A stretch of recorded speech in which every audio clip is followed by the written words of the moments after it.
our goal is really to democratize, streamline, and increase access to hormonal health resources. And for me, I mean, like I have been speaking a lot about finding a specialist. I just think that personalization is so key when it comes to hormones. It's not really something that can be nailed down in an app without the support of humans. And there's so many specialists. I mean, there's tens of thousands of nutritionists and naturopathic doctors, health coaches, etc., who are really, really skilled at helping women uncover the root cause, and even not the root cause, but helping them manage their hormonal imbalance symptoms. And we wanted to help connect women to people like yourself and to all the other coaches and nutritionists out there. Hey everyone, I hope you enjoyed this episode brought to you by Let's Get Checked. You can save 20% off your purchase by visiting tiyLGC.com/PCOS and using the code PCOS20 at checkout. Now I hope you enjoy the episode. Hello and welcome to the PCOS Oracle Podcast. In today's episode, I welcome Jane. Jane is the CEO and co-founder of Pollie, a women's hormonal health startup. After years of covering health tech companies as a consultant and VC analyst, Jane started Pollie to solve an issue she experienced firsthand with her own PCOS. Finding a specialist that listens to you and is aligned with your goals, personality, and preferences. Through helping women find a range of virtual hormonal health specialists and other resources, Pollie's goal is to streamline, democratize, and personalize hormonal health support. Hello and welcome to the PCOS Oracle Podcast, Jane. It's such an honor to have you on the podcast and to be speaking to you about your journey, your story, and to be learning and finding out more about your incredible new company that you've set up with your co-founder, which is pretty a unique kind of thing that needs to be brought into the health industry, I guess, and to be supporting women who are looking for advice, the guidance and real support, who are looking to like reverse their symptoms, balance their hormones. Because like we know, when you go to your doctor, like an oncologist or endocrinologist, you're often just given that standard advice of just, lose weight, go on the birth control pill, cut carbs, and all that stuff that everyone's done and doesn't actually work to make stuff worse. So I'm excited to, for you to speak about Pollie and tell our listeners about it. But before we jump into, all that awesome stuff, can you just share a bit about yourself, your PCOS journey and any other interesting stuff? And then why did you create Pollie and who is it? Like, what does it do? Like, what's the purpose? No, absolutely. And thank you so much for having me, first of all. Thrilled to be here and huge fan of your podcast. So it's super, super exciting. But just a little background on me. I live in San Francisco. I'm spending some time in New Mexico right now, so not home. But I was diagnosed with PCOS almost 10 years ago when I was a freshman in college. For me, the symptoms were really, really bad hair loss, bad acne, bad anxiety and insomnia, and just in general didn't feel like myself. Had a lot of brain fog, couldn't think clearly, and had always been like a pretty focused, energetic person. Like I said, I was in undergrad, and so my mom was very involved with my healthcare at this point, and she did a lot of work along with myself to try to figure out what was wrong. Like many women that have PCOS, it was a lot of shuttling around to different GPs and different OBGYNs trying to figure this out. I don't have insulin resistant PCOS, and so a lot of OBs wouldn't even test me for it and wouldn't do an internal ultrasound. And finally we found a gentleman who would, and he was wonderful, got the diagnosis. I was on the pill actually when I was diagnosed, and ended up deciding to come off of the pill to try to figure out how to manage my symptoms holistically. Even from that point though, of being diagnosed to learning how to manage my symptoms, and I kind of made this decision myself, just got a lot of pushback from doctors and coming off of the pill. I'm not against the pill. I am very for the pill if people want to use it to manage their symptoms and obviously use it for birth control, but it just really wasn't what I wanted to do. And so it took another year from diagnosis to finding a team of specialists that helped me manage my symptoms. And it was just, it was so much using Dr. Google and just spending hours and hours and days trying to research symptoms and try to figure stuff out for myself. A lot of shuttling around again to more OBGYNs, different endocrinologists. Ultimately kind of figured out like I actually wanted to go the nutritionist route and naturopathic doctor route. But even once we figured that out, which was a lot of trial and error to get to that point, it was still a lot lot of meeting with a few different folks. So it took a year to find a nutritionist and an ND that I enjoyed working with. And once I found them, in terms of symptom management, it was just so much. I mean, it didn't go away overnight. Obviously, PCOS doesn't. It's a lifelong disorder, but it was just so much easier to manage my symptoms. And I felt less isolated. I felt less alone. I just felt so much more clear on what I was supposed to do. And with these two providers' support for like several months, a little bit more intensively, and then for a few years, really not very low touch, really got to a point where I was able to manage my symptoms in a way where I still have PCOS. I have little flares here and there. I get hormonal acne still, but it doesn't take over my life and it doesn't run my life. And for me, it was really this act of finding specialists, finding this human support to help me manage my symptoms that made such a difference for me. And so this all happened in between the ages of 18 and 20 for me. And it just really catalyzed this fire inside me that was really excited about women's health and specifically hormonal health. And so for the rest of undergrad, I was just obsessed with hormones, obsessed with women like yourself who have really dedicated their lives to helping women figure out what their hormonal health issues are. And concurrent to that, graduated from college, started off my career in management consulting, focused on health tech, helped a lot of non-traditional healthcare companies enter healthcare, discovered that I was really excited about startups through that role, and then moved up to San Francisco around 2.5-3 years ago to start working at a venture firm. Also covered health tech for around a year there, and then transferred to a more general role. But through all this experience, it was around 5 years of really being focused on the world of digital health. Women's health companies are really exploding, and I was getting really, really excited about femtech and just knew that I wanted to have a super deep role in that world. And kept coming back to the same issue, which was that for the very specific thing that I was most excited about, which was hormonal imbalances, there really was no specific solution that was tech-enabled and that was scalable, that was really focused on confronting the problem of hormonal imbalances and helping fix this problem myself with Pollie. And what Pollie is it's a hormonal health marketplace, essentially. We're really starting off with that specific problem that I had been discussing earlier, which was the problem of finding a specialist. Our goal is really to democratize, streamline, and increase access to hormonal health resources. And for me, I have been speaking a lot about finding a specialist. I just think that personalization is so key when it comes to hormones. It's not really something that can be nailed down in an app without the support of humans. And there's so many specialists. There's tens of thousands of nutritionists and naturopathic doctors, health coaches, etc., who are really, really skilled at helping women uncover the root cause, and even not the root cause, but helping them manage their hormonal imbalance symptoms. And we wanted to help connect women to people like yourself and to all the other coaches and nutritionists out there through creating this really quick quiz, essentially. So Pollie started off as a quiz that just match women to hormonal health specialists that practice virtually, so match with a functional nutritionist in California, for example. And we match women based on important preferences. And so again, if you're someone that's vegan for ethical reasons or religious reasons, or just because you prefer to eat vegan, we wouldn't match you with a keto practitioner who's going to put all of their clients on a very strict keto diet. And the reason there is just that hormones are so personalized, they're so specific, and you really cannot just slap a one-size-fits-all approach on this. And so we're trying to tackle the problem of personalization with what we're doing in Pollie, with Pollie. Amazing. I think, like you said, I feel like there needs to be so much more stress upon the fact that it's about personalization. We don't suffer from the same type of PCOS.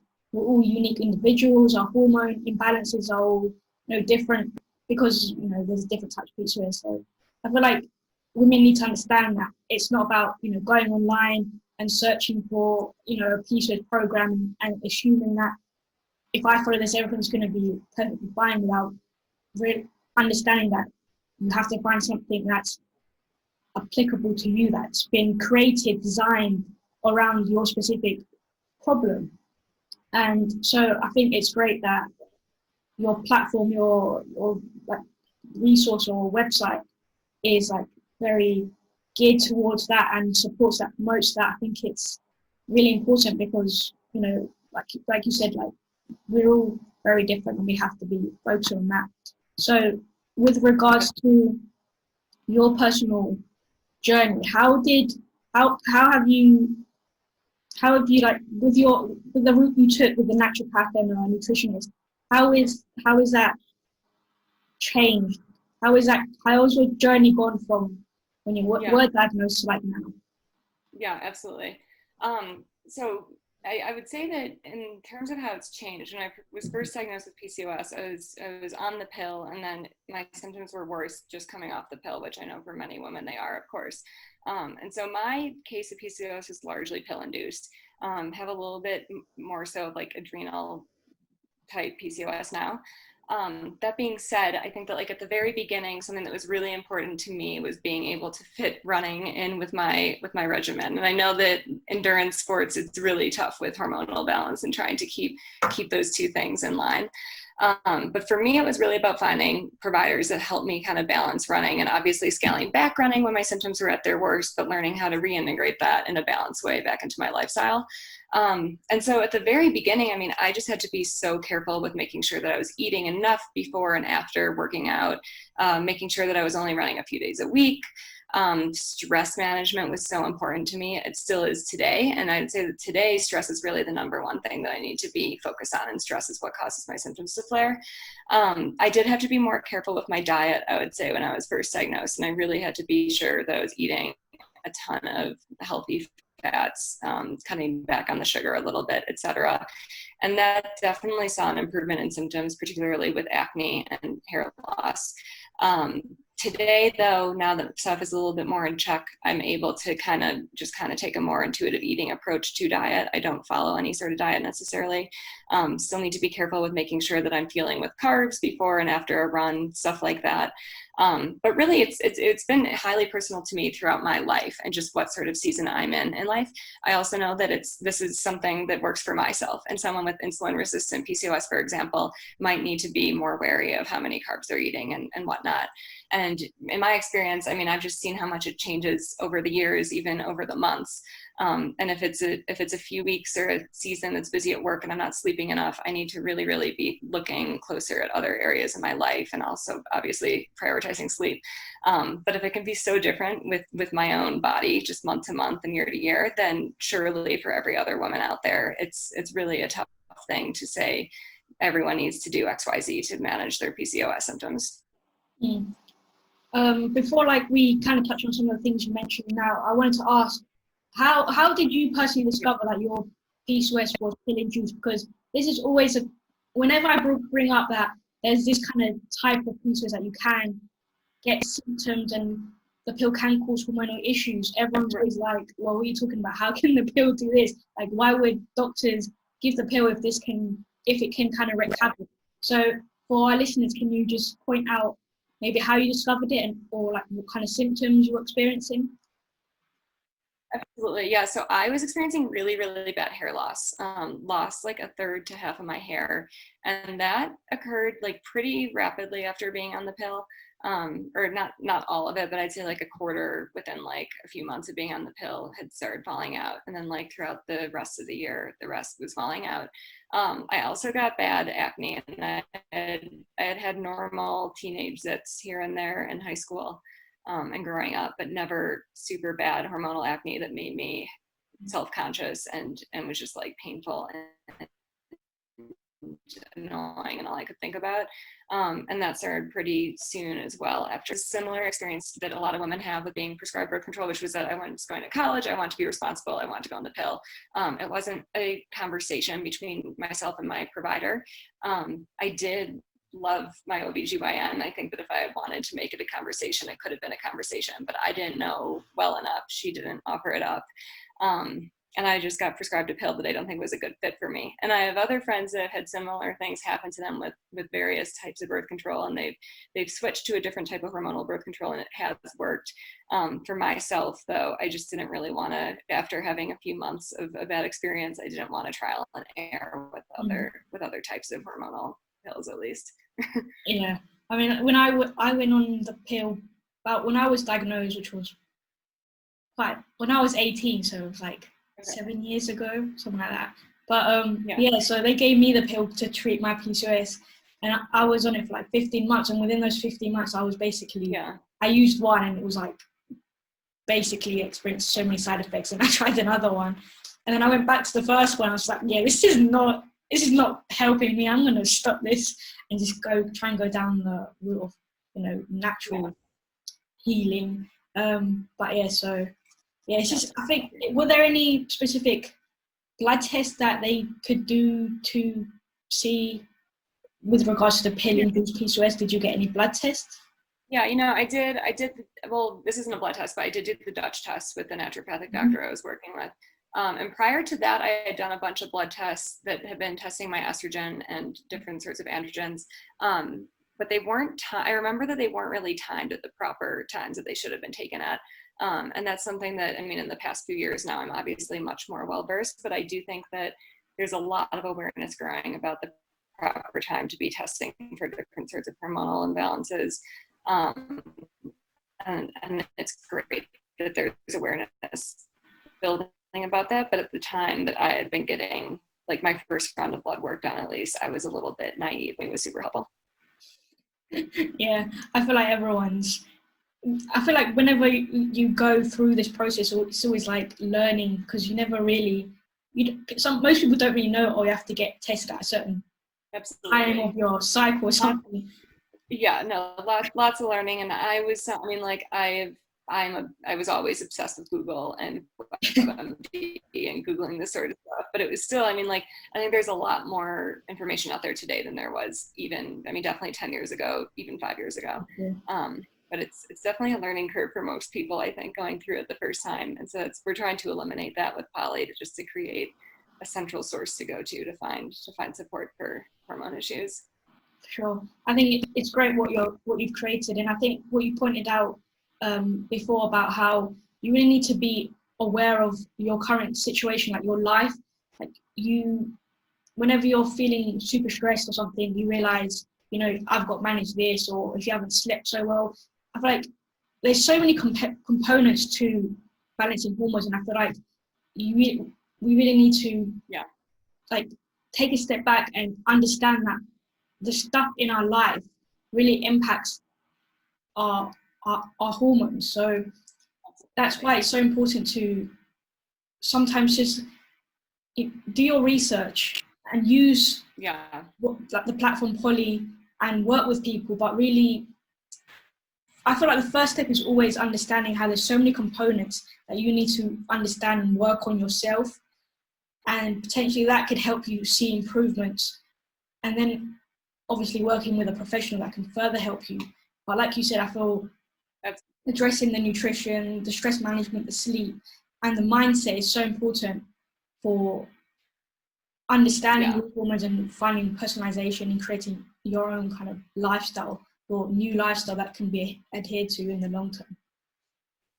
Absolutely. And I think that particularly in the US, that stress management piece is so important. And luckily there's a lot of meditation apps out there, and mindfulness is a increasingly popular discussion.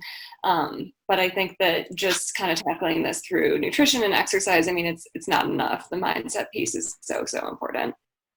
Exactly. So with Pollie, obviously, how there's the whole personalization. So if I was a new user that wants to sign up, the process, yeah. Right now we have an intelligent quiz, super easy to sign up. It takes about 2 minutes, and you just kind of fill out basic information, name and email, etc. And then you fill out your preferences. And so what we're looking at in terms of preferences are budget, first of all, because lots of these people, unfortunately, are not covered by traditional health insurance in the US, and that's a piece we can get to later. But if you're someone that's searching for hormonal health support, unfortunately, you probably realize that the budget actually is important, because it's not just a status quo covered by health insurance. Number 2 is communication style. So if you want someone that's like super welcoming, or maybe you want someone that takes a little bit more of a tough love approach. For me, this is really important, and especially because hormonal issues are so intimate. You really want to be working with someone that you feel like you connect with on a personal level. And for me, it didn't work with one person I'm thinking in particular, solely because their personality, they were lovely, but I just felt like it wasn't really a good coaching relationship between the two of us. And similarly from the providers, nutritionists, coaches, etc., they want to be working with people that vibe with their style, and it's tough if there's a constant clash personality-wise between people.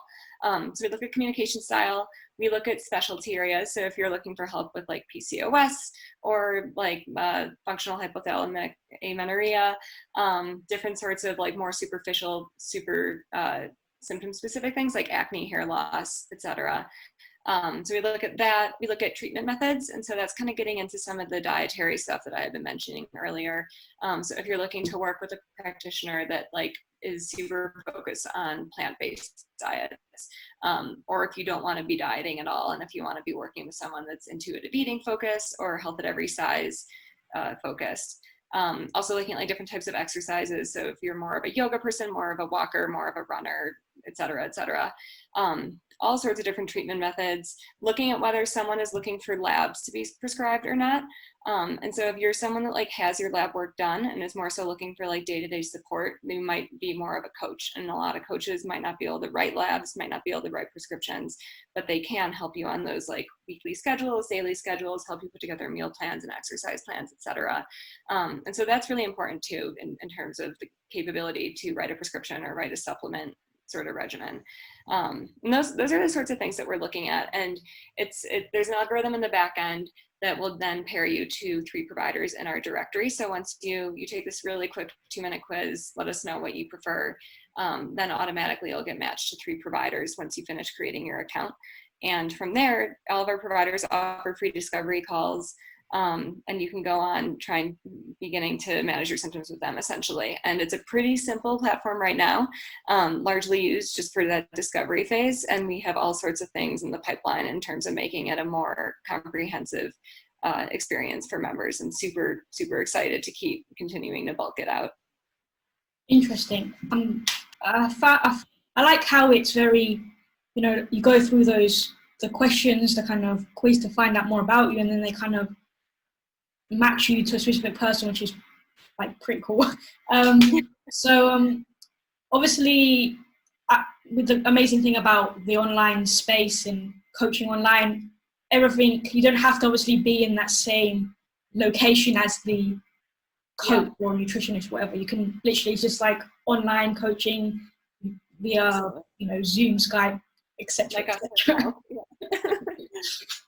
Because obviously which is great, because it's great to find coaches online because obviously there's not a lot of people in someone's location that might fit your style. So having that opportunity to find people all over the world to coach is pretty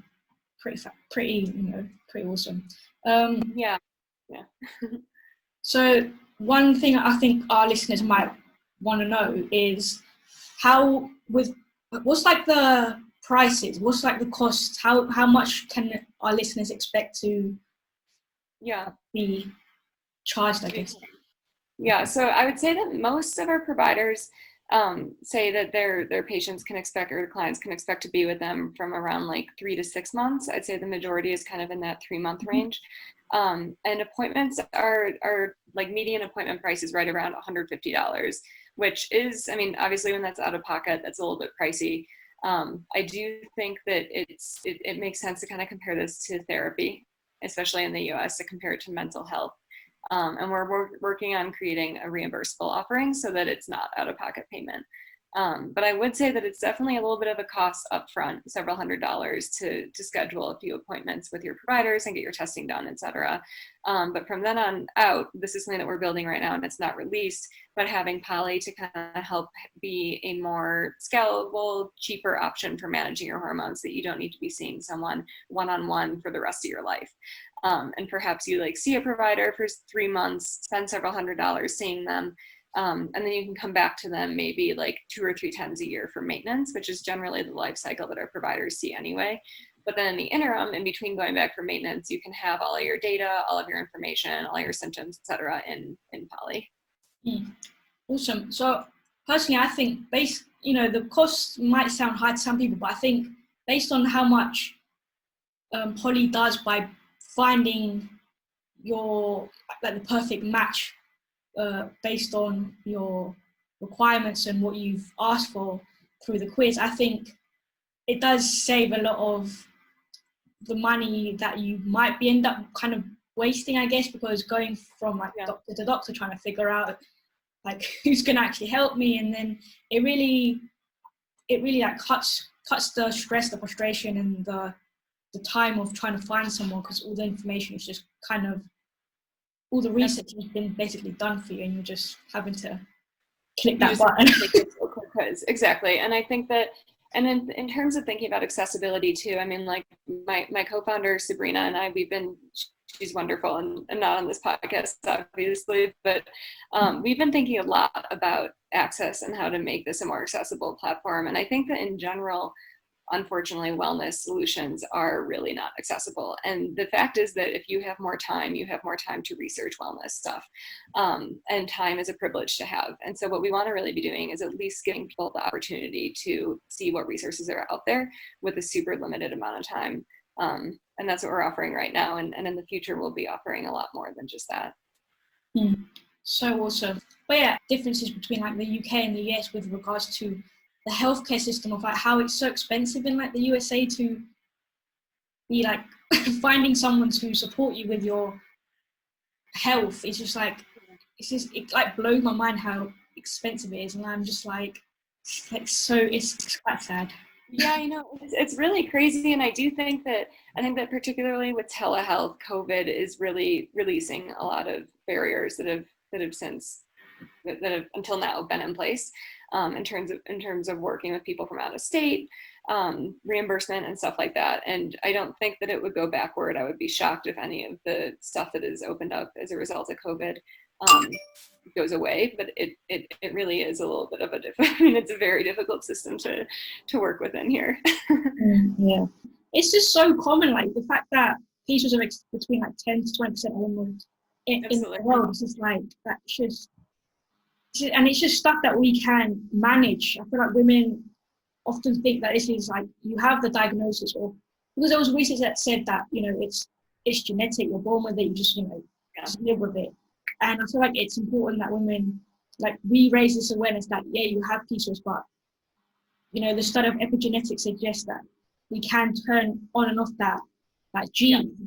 So this should be like, that motivation to not, absolutely. Yeah, exactly. So. And it's a spectrum disorder, and for me, it's been worse and better at different points, and so it really is something that you have control over. And it's, just understanding, just education and knowing that you have at least some control over it is just so empowering and helpful. Yeah, education is like the most important thing because like I said, you go on Google and you're just bombarded with all this contradictory information. There's no like consensus. Everyone's like, eat this way. No, if you've got PCOS, you can't exercise this way. You have to follow this program. And it's just like so overwhelming and confusing. And I feel like when you've been diagnosed, take a step back, breathe, and then be like, okay, I need to do my research, but take everything with like a pinch of salt and not believe everything that you read online, and make sure that the resources you do read and who you do like rely on or follow is, some kind of got some credibility and doesn't just push one way of, follow this way, cut gluten and just this and this and this. And it's just like, if people are blasting you with one approach and don't, look at the other kind of spectrum and understand that there's different types and every individual is different, you need to unfollow that person and find someone else. And I think that's pretty great with Pollie, that it finds you these practitioners, these professionals, and who have the credibility and don't push a certain approach and really get down to you on a personal level and really try to understand your condition, work with you, and really just create a program personalized to meet your specific needs and your requirements and what you like, what you dislike. So I think it's just pretty cool. Thank you so much. No, that means a lot. Really appreciate it. And by the way, I saw a post on your Instagram feed a few weeks ago about exercise. Now, if you have insulin resistant PCOS, you want to be doing HIIT. If you have adrenal PCOS, hit's going to make you exhausted. And just stuff like that, I think is so helpful to see more of that and less of it's my way or the highway. But again, I mean, like, providers are individuals, and if you're really, really good at one thing, it's better to be really good at one thing and help women who want to be helped in that way, as opposed to trying to cover the entire umbrella possible as an individual. So we're trying to help people grow their businesses and really bring all of these styles together in a transparent way so that women can find the specific providers that work best for them. Awesome. So is there anything else that you might want to kind of wrap up, like a piece of advice, or just, I don't know, anything that you want our listeners to take away, like a take-home message kind of thing? Yeah, I guess that for me, obviously personalization is so important to me. I think that PCOS and other sorts of hormone-related issues, they're so stigmatized, and it's really, really unfortunate. For me, it was something that I wasn't able to even talk about with my friends when I was in the worst of my symptoms, just because there was so much shame associated with it. And since I've kind of like experienced the roller coaster that PCOS is, I'm now able to like very freely talk about it. I do think, I mean, like you had mentioned that in 10% at least of women have PCOS. It is such a prevalent disorder. A few of my close friends from my close group of friends from college and prior when I was living in New York, a few of them have PCOS. And it's all been diagnosed in the past few years. And I do think that talking about this with your loved ones and friends and family, to the extent that you're comfortable, is just so helpful. There's a huge awareness gap in terms of hormonal health disorders, and specifically with PCOS, over half of these cases go undiagnosed. And it's just really, really a shame. And unfortunately, it's something that the conventional healthcare system in the US, at least, there's a little bit of rising awareness and, oh, maybe let's test you for PCOS. You might hear more of that at your OBGYN.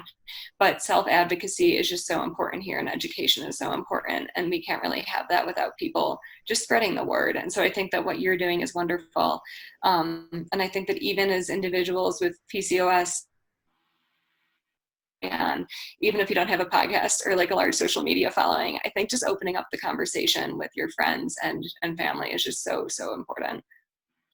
Definitely. Self-advocacy is so important. I feel like it's great that people are so open about it, because it raises awareness and people don't feel alone, and they end up seeking support and help, and platforms, and for example, like Pollie gets created, and it's just like, this is the kind of stuff you need to be speaking out and not feeling ashamed that you're experiencing 100%.